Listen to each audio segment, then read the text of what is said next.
श्री गणेशाय नमः। जय श्री कृष्ण। राधे राधे।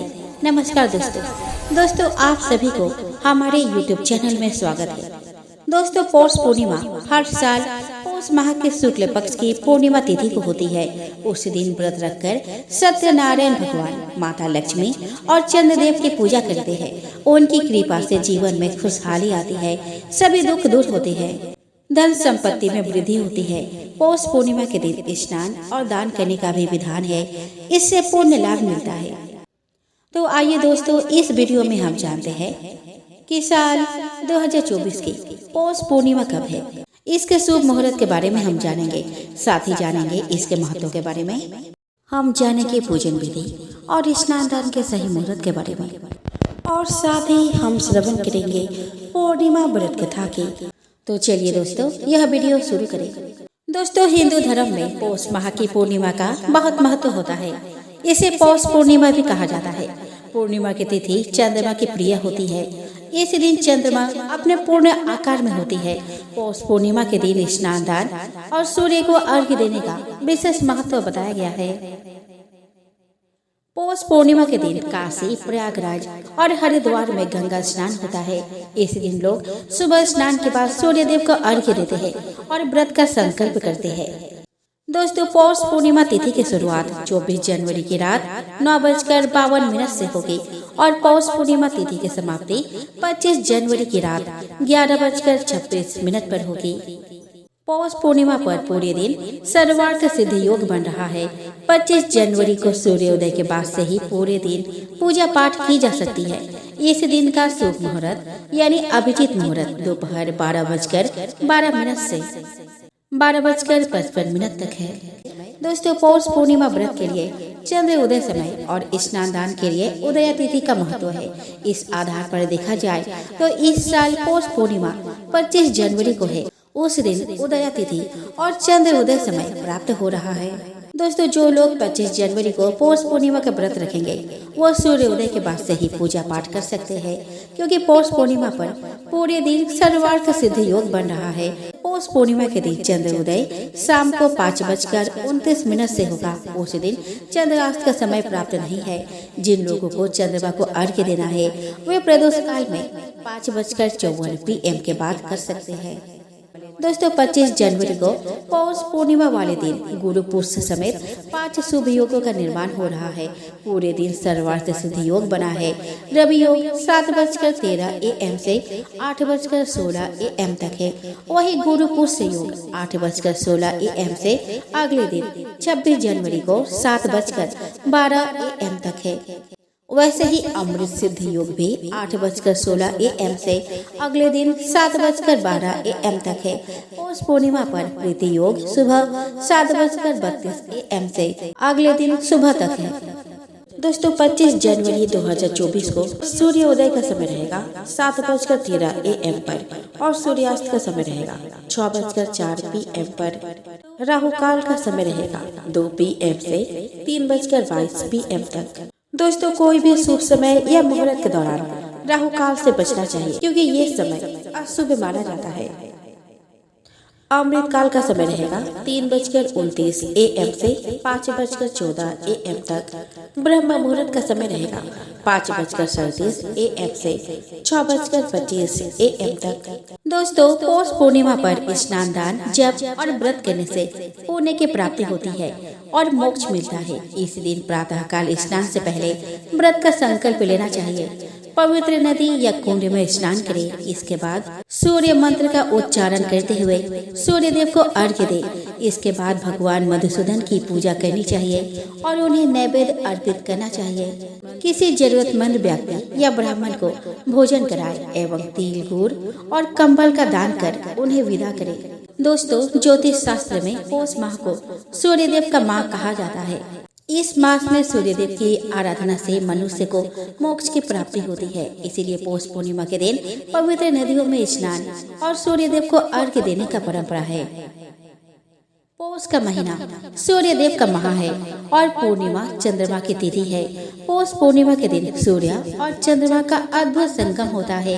इस दिन सूर्य और चंद्रमा दोनों की पूजा करने से मनोकामनाओं की पूर्ति होती है और जीवन में आने वाले सारी बाधाएं दूर होती है। दोस्तों, पौष पूर्णिमा के दिन व्रती को प्रातः काल नदी आदि में स्नान करके देवताओं का पूजन एवं पितरों का तर्पण करना चाहिए। सफेद चंदन, चावल, सफेद फूल, सफेद दीप, सफेद वस्त्र आदि से चंद्रमा का पूजन करें। किसी भी पवित्र नदी तीर्थ में पौष पूर्णिमा के दुर्लभ योग पर डुबकी लगाकर पुण्य लाभ अवश्य अर्जित करें। धर्म शास्त्रों में पौष माह की पूर्णिमा को स्नान दान का विशेष महत्व वर्णित है। जो व्यक्ति पूरे माघ मास के लिए स्नान का व्रत धारण करते हैं, वो अपने स्नान का प्रारंभ पौष पूर्णिमा से शुरू कर माघी पूर्णिमा को संपन्न करते हैं। इस दिन स्नान के पश्चात मधुसूदन भगवान की पूजा आराधना कर उन्हें प्रसन्न करने का प्रयत्न किया जाता है, जिससे मधुसूदन की कृपा से मृत्यु उपरांत भक्त को स्वर्ग में स्थान मिल सके। ऐसी धार्मिक मान्यताएं हैं। सूर्य उदय के पूर्व स्नान आदि करके भगवान मधुसूदन की एवं उनके पश्चात ब्राह्मणों को भोजन एवं आराधना यथाशक्ति दान देने का विधान है। सायकाल सत्यनारायण भगवान की कथा भी करनी चाहिए। धर्म शास्त्रों के अनुसार जो इस स्नान को करता है वह मृत्यु उपरांत देव विमान में बैठकर विहार करने के योग्य हो जाता है। इस स्नान का पुण्य अर्जित करने वाले पुण्यात्मा स्वर्ग में विहार करते हैं। ऐसी हिंदुओं की धार्मिक मान्यताएं है। संगम के पवित्र जल में प्राणदायिनी शक्ति विद्यमान है। पौष पूर्णिमा के शुभ अवसर पर ग्रह नक्षत्रों की विशेष स्थिति चंद्र आदि ग्रहों के माध्यम से अमृत बरसाकर स्नान आदि करने वालों को निरोगी काया सहित पुण्य लाभ प्रदान करती है। चलिए दोस्तों, अब हम श्रवण करें पूर्णिमा व्रत कथा। द्वापर युग में एक समय की बात है कि यशोदा जी ने कृष्ण से कहा कि हे कृष्ण, तुम सारे संसार के उत्पन्न करता, पोषक तथा उसके संहार करता हो। आज कोई ऐसा व्रत मुझसे कहो जिसके करने से मृत्यु लोक में स्त्रियों को विधवा होने का भय न रहे तथा यह व्रत सभी मनुष्य की मनोकामनाएं पूर्ण करने वाला हो। श्री कृष्ण कहने लगे कि हे माता, तुमने अति सुंदर प्रश्न किया है। मैं तुमसे ऐसे ही व्रत को सविस्तार कहता हूँ। सौभाग्य की प्राप्ति के लिए स्त्रियों को 32 पूर्णमासियों का व्रत करना चाहिए। इस व्रत के करने से स्त्रियों को सौभाग्य संपत्ति मिलती है। यह व्रत अचल सौभाग्य देने वाला एवं भगवान शिव के प्रति मनुष्य मात्र की भक्ति को बढ़ाने वाला है। यशोदा जी कहने लगे कि हे कृष्ण, सर्वप्रथम इस व्रत को मृत्यु लोक में किसने किया था, इसके विषय में विस्तार पूर्वक मुझसे कहो। श्री कृष्ण जी कहने लगे कि इस भूमंडल पर एक अत्यंत प्रसिद्ध राजा चंद्रहास से पालित अनेक प्रकार के रत्नों से परिपूर्ण कातिका नाम की एक नगरी थी। वहाँ पर धनेश्वर नाम का एक ब्राह्मण था और उसकी स्त्री अति सुशीला रूपवती थी। दोनों ही उस नगरी में बड़े प्रेम के साथ रहते थे। घर में धन धान्य आदि की कमी नहीं थी। उनको एक बड़ा दुख था कि उनके कोई संतान नहीं थे। इस दुख से वह अत्यंत दुखी रहते थे। एक समय एक बड़ा तपस्वी योगी उस नगरी में आया। वह योगी उस ब्राह्मण के घर को छोड़कर अन्य सब घरों से भिक्षा लाकर भोजन किया करता था। रूपवती से वह भिक्षा नहीं लिया करता था। उस योगी ने एक दिन रूपवती से भिक्षा न लेकर किसी अन्य घर से भिक्षा लेकर गंगा किनारे जाकर भिक्षान्न को प्रेम पूर्वक खा रहा था कि धनेश्वर ने योगी के यह सब कार्य किसी प्रकार से देख लिया। अपने भिक्षा के अनादर से दुखी होकर धनेश्वर योगी से बोला, महात्मन, आप सब घरों से भिक्षा लेते हैं परंतु मेरे घर की भिक्षा कभी नहीं लेते। इसका कारण क्या है? योगी ने कहा कि निसंतान के घर की भी पतितों के अन्न के तुल्य होती है और जो पतितों का अन्न खाता है वह भी पतित हो जाता है। चूँकि तुम निसंतान हो अतः पतित हो जाने के भय से मैं तुम्हारे घर की भिक्षा नहीं लेता हूँ। धनेश्वर यह बात सुनकर अपने मन में बहुत दुखी हुआ और हाथ जोड़कर योगी के पैरों में गिर पड़ा तथा आर्त भाव से कहने लगा कि हे महाराजा, यदि ऐसा है तो आप मुझको पुत्र प्राप्ति का उपाय बताइए। आप सर्वज्ञ हैं, मुझ पर अवश्य ही यह कृपा कीजिए। धन की मेरे घर में कोई कमी नहीं है परंतु मैं पुत्र न होने के कारण अत्यंत दुखी हूँ। आप मेरे इस दुख का हरण करें, आप सामर्थ्यवान हैं। यह सुनकर योगी कहने लगे कि हे ब्राह्मण, तुम चंडी की आराधना करो। घर आकर उसने अपने स्त्री से सब वृतांत कहा और स्वयं तप के निमित्त वन में चला गया। वन में जाकर उसने चंडी की उपासना की और उपवास किया। चंडी ने 16वें दिन उसको स्वप्न में दर्शन दिया और कहा, हे धनेश्वर, जा, तेरा पुत्र होगा, परंतु वह 16 वर्ष की आयु में ही मृत्यु को प्राप्त हो जाएगा। यदि तुम दोनों स्त्री पुरुष 32 पूर्णमासियों का व्रत विधि पूर्वक करोगे तो वह दीर्घायु होगा। जितनी तुम्हारी सामर्थ्य हो, आटे के दिए जलाकर शिव जी का पूजन करना, परंतु पूर्णमासी को 32 जोर जाने चाहिए। प्रातः काल होने पर इस स्थान के समीप ही तुम्हें एक आम का वृक्ष दिखाई देगा। उस पर तुम चढ़कर एक फल तोड़कर शीघ्र अपने घर चले जाना। अपने स्त्री से सब वृतांत कहना। ऋतु स्नान के पश्चात वह स्वच्छ होकर श्री शंकर जी का ध्यान करके उस फल को खा लेगी। तब शंकर भगवान की कृपा से उसको गर्भ हो जाएगा। जब वो ब्राह्मण प्रातः काल उठा तो उसने उस स्थान के पास ही एक आम का वृक्ष देखा, जिस पर एक अत्यंत सुंदर आम का फल लगा हुआ था। उस ब्राह्मण ने उस आम के वृक्ष पर चढ़कर उस फल को तोड़ने का प्रयत्न किया, परंतु वृक्ष पर कई बार प्रयत्न करने पर भी वह न चढ़ पाया। तब तो उस ब्राह्मण को बहुत चिंता हुई और विघ्न विनाशक गणेश जी की वंदना करने लगा कि हे दयानिधे, अपने भक्तों के विघ्नों का नाश करके उनके मंगल कार्य को करने वाले, दुष्टों का नाश करने वाले, रिद्धि सिद्धि के देने वाले, आप मुझ पर कृपा करके इतना बल दे कि मैं अपने मनोरथ को पूर्ण कर सकूं। इस प्रकार गणेश जी के प्रार्थना करने पर उनकी कृपा से धनेश्वर वृक्ष पर चढ़ गया और उसने एक अति सुंदर आम का फल देखा। उसने विचार किया कि जो वरदान से फल मिला था वो यह है और कोई और फल तो दिखाई नहीं देता। उस धनेश्वर ब्राह्मण ने जल्दी से उस फल को तोड़कर अपनी स्त्री को लाकर दिया और उसकी स्त्री ने अपने पति के कथन अनुसार उस फल को खा लिया और वह गर्भवती हो गई। देवी जी की असीम कृपा से उसे एक अत्यंत सुंदर पुत्र उत्पन्न हुआ, जिसका नाम उन्होंने देवीदास रखा। माता पिता के हर्ष और सुख के साथ वह बालक शुक्ल पक्ष की चंद्रमा के भांति अपने पिता के घर में बढ़ने लगा। भगवान की कृपा से वह बालक बहुत ही सुंदर, सुशील और विद्या पढ़ने में बहुत ही निपुण हो गया। दुर्गा जी की आज्ञा अनुसार उसके माता ने 32 पूर्णमासी का व्रत रखना प्रारंभ कर दिया, जिससे उनका पुत्र बड़ी आयु वाला हो जाए। 16वां वर्ष लगते ही देवीदास के माता पिता को बड़ी चिंता हो गई कि कहीं उनके पुत्र की इस वर्ष मृत्यु न हो जाए। इसलिए उन्होंने अपने मन में विचार किया कि यदि यह दुर्घटना उनके सामने हो गई तो वे कैसे सहन कर पाएंगे। अस्तु उन्होंने देवीदास के मामा को बुलाया और कहा कि हमारी इच्छा है कि देवीदास 1 वर्ष तक काशी में जाकर विद्या अध्ययन करे और उसको अकेला नहीं छोड़ना चाहिए। इसीलिए साथ में तुम चली जाओ और 1 वर्ष के पश्चात इसको वापस लौटा लाना।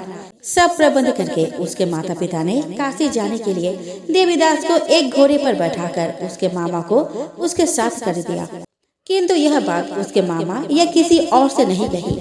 धनेश्वरी सपत्नी अपने पुत्र के मंगल कामना तथा दीर्घायु के लिए भगवती दुर्गा की आराधना और पूर्णमासियों का व्रत करना आरंभ कर दिया। इस प्रकार बराबर 32 पूर्णमासी का व्रत पूरा किया। कुछ समय पश्चात एक दिन वह दोनों मामा और भांजा मार्ग में रात्रि बिताने के लिए किसी शाम में ठहरे हुए थे।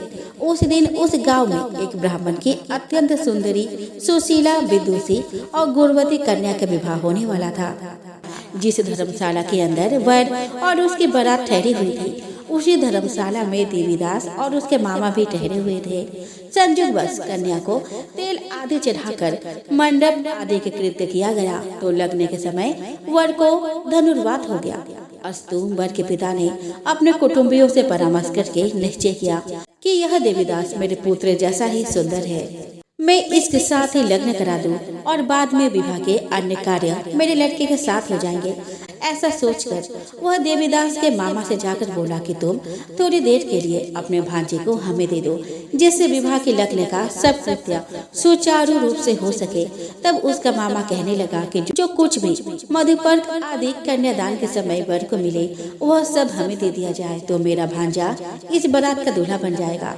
यह बात वर के पिता ने स्वीकार कर लेने पर उसने अपना भांजा वर बनने को भेज दिया और उसके साथ सब विवाह कार्य रात्रि में विधि पूर्वक संपन्न हो गया।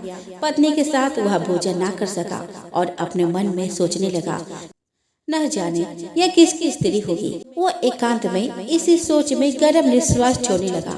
तब उसकी आंखों में आंसू भी आ गए।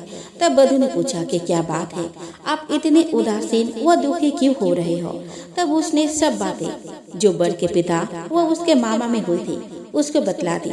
तब कन्या कहने लगी कि यह ब्रह्म विवाह के विपरीत कैसे हो सकता है। देव, ब्राह्मण और अग्नि के सामने मैंने आपको ही अपना पति बनाया है, इसीलिए आप ही मेरे पति है। मैं आपकी ही पत्नी रहूंगी, किसी अन्य की कदापि नहीं रहूंगी। तब देवीदास ने कहा कि ऐसा मत करिए, क्योंकि मेरी आयु बहुत थोड़ी है। मेरे पश्चात आपका क्या गति होगी, इन बातों को अच्छी तरह विचार कर लो।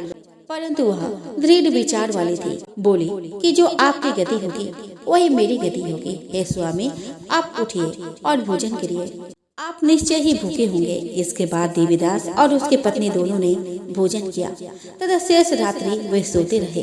प्रातः काल देवीदास ने अपनी पत्नी को 3 नगों से जड़ी हुई एक अंगूठी दी, एक रुमाल दिया और बोला कि हे प्रिय, इसे लो और संकेत समझकर स्थिर चित हो जाओ।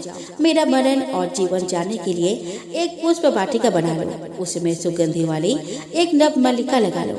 उसको प्रतिदिन जल से सींचा करो और आनंद के साथ खेलो कूदो तथा उत्सव मनाओ। जिस समय और जिस दिन मेरा प्राणांत होगा ये फूल सूख जाएंगे और जब ये फिर से हरी हो जाए तो आप जान लेना कि मैं जीवित हूँ।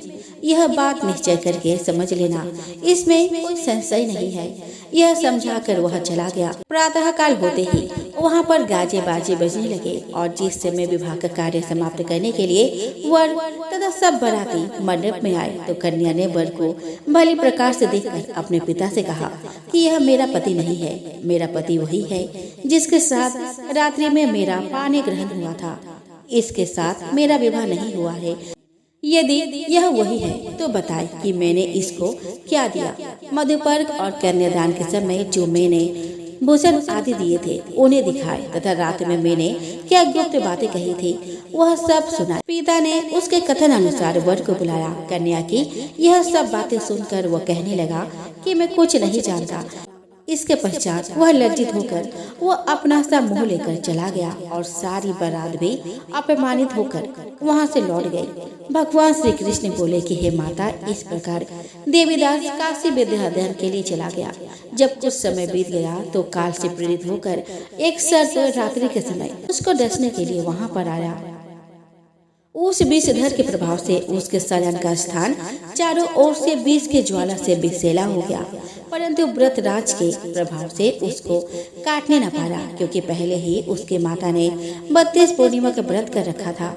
इसके बाद मध्याह्न के समय स्वयं काल वहां पर आया और उसके शरीर से उसके प्राणों को निकालने का प्रयत्न करने लगा, जिससे वह मूर्छित होकर पृथ्वी पर गिर पड़ा। भगवान की कृपा से उस समय पार्वती जी के साथ श्री शंकर जी वहां पर आ गए।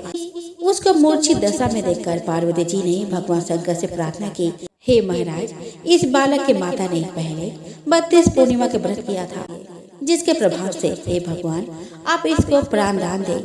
भवानी के कहने पर भक्त वत्सल भगवान शिव जी ने उसको प्राण दान दिए। इस व्रत के प्रभाव से काल को भी पीछे हटना पड़ा और देवीदास स्वस्थ होकर बैठ गया।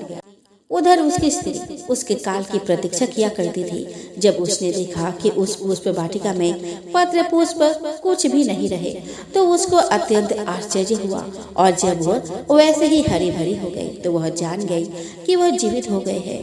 यह देखकर वह बहुत प्रसन्न मन से अपने पिता से कहने लगी कि पिताजी, मेरे पति जीवित है, आप उनको ढूंढिए। जब 16वां वर्ष व्यतीत हो गया तो देवीदास भी अपने मामा के साथ काशी से चल दिया।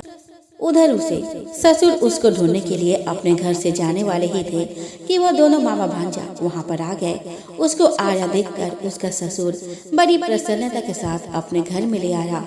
उस समय नगर के निवासी भी वह इकट्ठा हो गए और सबने निश्चय किया कि अवश्य है इसी बालक के साथ इस कन्या का विवाह हुआ था।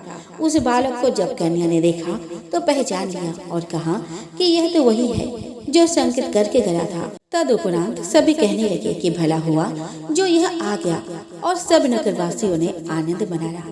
कुछ दिन बाद देवीदास अपनी पत्नी और मामा के साथ अपने ससुर के घर से बहुत सा उपहार आदि लेकर अपने घर के लिए प्रस्थान किया। जब वह अपने गांव के निकट आया तो कई लोगों ने उसको देखकर उसके माता पिता को पहले ही जाकर खबर दे दी कि तुम्हारा पुत्र देवीदास अपनी पत्नी और मामा के सहित आ रहा है। ऐसा समाचार सुनकर पहले तो उन्हें विश्वास नहीं हुआ, किंतु जब और लोगों ने भी आकर उनकी बात का समर्थन किया तो उनको बड़ा आश्चर्य हुआ। लेकिन थोड़ी देर में देवीदास ने आकर अपने माता पिता के चरणों में अपना सिर रखकर प्रणाम किया और उसकी पत्नी ने अपने सास ससुर के चरणों का स्पर्श किया तो माता पिता ने अपने पुत्र और पुत्र वधू को अपने हृदय से लगा लिया और दोनों की आंखों से प्रेमाश्रु बह चले। अपने पुत्र और पुत्र वधू के आने की खुशी में धनेश्वर ने बड़ा भारी उत्सव किया और ब्राह्मणों को भी बहुत सी दान दक्षिणा देकर प्रसन्न किया। श्री कृष्ण जी कहने लगे कि इस प्रकार धनेश्वर 32 पूर्णिमाओं के व्रत के प्रभाव से पुत्रवान हो गया। जो भी स्त्रियां इस व्रत को करती है वे जन्म जन्मांतर में बेदब का दुख नहीं भोगती और सदैव सौभाग्यवती रहती है। यह मेरा वचन है, इसमें कोई संदेह नहीं मानना। यह व्रत पुत्र पौत्रों को देने वाला तथा संपूर्ण मनोकामनाओं को पूर्ण करने वाला है।